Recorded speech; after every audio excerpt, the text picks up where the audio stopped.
வணக்கம்மா. இன்றைக்கி நம்ம வீடியோவில் சாம்பார் பண்ண போகிறோம். சாம்பார்லேயே நிறைய வகைகள் இருக்குது. நம்ம வந்து இப்போ முள்ளங்கி சாம்பார் பண்ண போகிறோம். முள்ளங்கியில் இரும்பு சத்து அதிகமாக இருக்குது. முள்ளங்கி வந்து ரொம்ப உடம்புக்கும் நல்லது. முள்ளங்கி சாம்பார் வந்து நல்லா ரொம்ப டேஸ்ட்டாகவும் இருக்கும். வாங்க நம்ம வீடியோவில் நான் எப்படி செய்யுதுன்னு ஈஸி மெத்தடில் சொல்லித்தரேன். வீடியோ பார்க்கறதுக்கு முன்னாடி நம்ம சேனலை சப்ஸ்கிரைப் பண்ணிக்கோங்க. அப்படியே பக்கத்தில் இருக்கிற பெல் பட்டனை ப்ரெஸ் பண்ணிக்கோங்க. கடாய் காஞ்சிச்சுங்கம்மா. எண்ணெய் ஆட் பண்ணிக்கோங்க. எண்ணெய் காஞ்சிச்சுங்க. கடுகு உளுத்தம்பருப்பு போட்டுக்கோங்க. கொஞ்சமாக போட்டுக்கோங்க. கடுகு பொரிஞ்சிச்சுங்க. 3 வெங்காயம் நறுக்கி வச்சுருக்கேன். இப்போ ஆட் பண்ணிக்கணும். வெங்காயம் வந்து நல்லா வதங்கட்டும். பாருங்கம்மா, வெங்காயம் வந்து நல்லா வதங்கிருக்கு. இப்போ வந்து 2 தக்காளி நறுக்கி வச்சுருக்கேன், பெரிய தக்காளி. வெங்காயம் தக்காளி நல்லா வந்து வதக்கிடுங்க. கொஞ்சம் உப்பு போட்டுக்கோங்க, சீக்கிரமாக வதங்கிடும். கருவேப்பிலை கொஞ்சம் போட்டுக்கோங்க.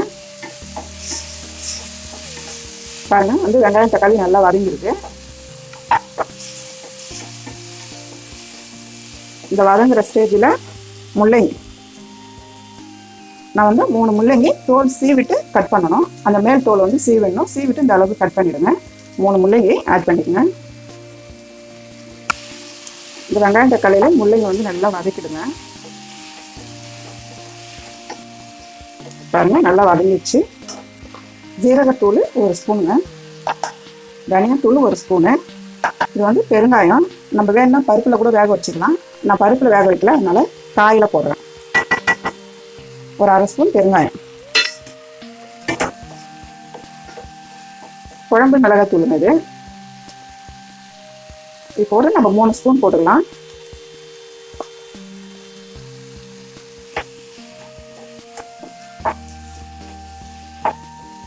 இது ரொம்ப நேரம் வந்து மிக்ஸ் பண்ணக்கூடாது.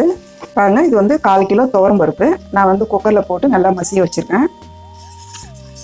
இதிலே வந்து 3 பூண்டு போட்டுக்கோங்க. பூண்டு மஞ்சள்தூள் போட்டு நல்லா வேக வச்சுருங்க. இப்போ வந்து நம்ம வதக்கி வச்ச காயை நம்ம பருப்பு மசிஞ்சு வச்சுருக்கோம் இல்லைங்களா, இதெல்லாம் நம்ம போட்டு போகிறோம்.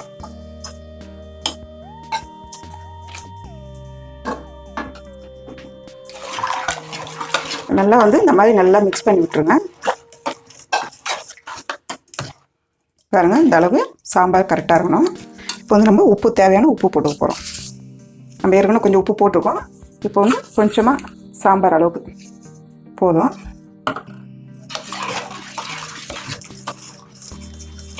இப்போ வந்து ஒரு 10 நிமிஷம் நம்ம கொதிக்க விடணும். பாருங்கள், 10 நிமிஷம் ஆயிடுச்சு. இந்த அளவுக்கு இந்த மாதிரி நம்ம வந்து காயெல்லாம் நல்லா வெந்து கொதிச்சு வரணும். இப்போ வந்து நம்ம புளி கரைச்சல் ஊற்ற போகிறோம். ஒரு 50 கிராம் புளிங்க.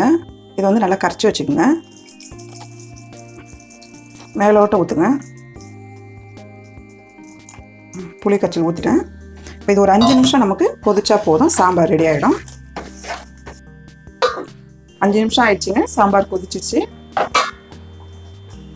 பாருங்கள், இந்த அளவு நல்லா கொதிச்சு வந்துச்சு. இப்போ வந்து நம்ம கொத்தமல்லியை போட்டுக்கிறேன்.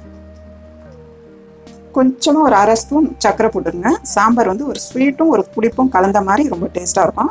ஒரு 1/2 ஸ்பூன். பாருங்கள், சாம்பார் ரொம்ப நல்லா இருக்குது. சாம்பார் ரெடி ஆயிடுச்சுங்க. எப்படி இருக்குன்னு சொல்லி நம்ம டிஸ்பிளேல பார்க்கலாம். முள்ளங்கி சாம்பார் ரெடி ஆயிடுச்சுங்க. நீங்களும் வீட்டில் செஞ்சு பாருங்கள். இந்த வீடியோ உங்களுக்கு பிடிச்சிருந்தா லைக் பண்ணுங்கள், ஷேர் பண்ணுங்கள். ஏதாவது டவுட் இருந்தால் கமெண்டில் சொல்லுங்கள். தேங்க்யூ.